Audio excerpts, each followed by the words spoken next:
Hello दोस्तों, स्वागत है आपका हमारे इस चैनल स्टेनो महासागर पर। 80 शब्द प्रति मिनट डिक्टेशन स्टार्ट। अध्यक्ष महोदय, आपने इस बिल पर बोलने का जो मुझे मौका दिया है उसके लिए आपको धन्यवाद देता हूँ। इस सदन के बहुत से सदस्यों ने इस विषय पर अपने विचार प्रकट किए हैं, लेकिन मैं वित्त मंत्री महोदय का ध्यान इस देश की आम जनता की ओर खींचना चाहता हूँ। जब यह बजट वित्त मंत्री जी ने सदन में पेश किया तथा उसकी चर्चा समाचार पत्रों, रेडियो और यहाँ सदन में हुई, तब देश की जनता को इस बजट के विषय में जानकारी मिली। इस बजट के विषय में जब आम जनता ने सुना तो उसे बड़ी निराशा हुई। उसने समझा कि इस बजट से हमारे देश की अर्थव्यवस्था स्थिर नहीं रह पाएगा।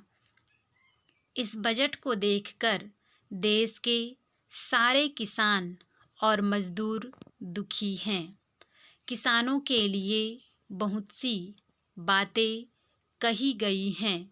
इस बजट में कहा गया है कि किसानों को बहुत सी सुविधाएं दी गई हैं, लेकिन वास्तव में किसानों के लिए क्या किया गया है यह मेरी समझ में नहीं आ रहा है।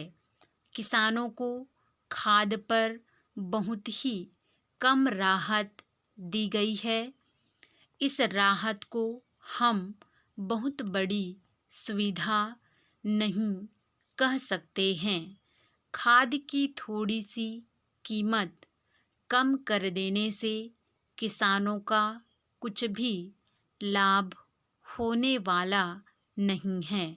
किसान खेत में रात दिन काम करता है, अपना पसीना बहाता है, लेकिन उसके बदले में उसे उतना नहीं मिल पाता है जितना उसे मिलना चाहिए। मैं इस बजट का समर्थन तो नहीं करता, लेकिन यह अवश्य कहना चाहता हूँ कि देश की स्वतंत्रता को मजबूत रखने के लिए देश के किसानों को विकास की ओर सरकार का ध्यान जाना चाहिए। यदि किसान अपने खेत में अनाज पैदा नहीं करेगा तो देश की करोड़ों जनता भूखों मर जाएगी। किसान ही इस देश के प्रमुख नागरिक हैं। आज कहा जा रहा है कि यह जो बजट प्रस्तुत किया गया है इसमें गाँव की ओर अधिक ध्यान दिया गया है, लेकिन मैं कहता हूँ कि सरकार को गाँव की ओर जितना ध्यान देना चाहिए उतना इस बजट में नहीं दिया गया है। बैंकों से जो ऋण दिया जाता है वह गरीब किसान को कम और उद्योगपतियों को अधिक दिया जाता है। यदि बैंक किसानों को ऋण देते भी हैं तो उस पर बहुत ब्याज लिया जाता है।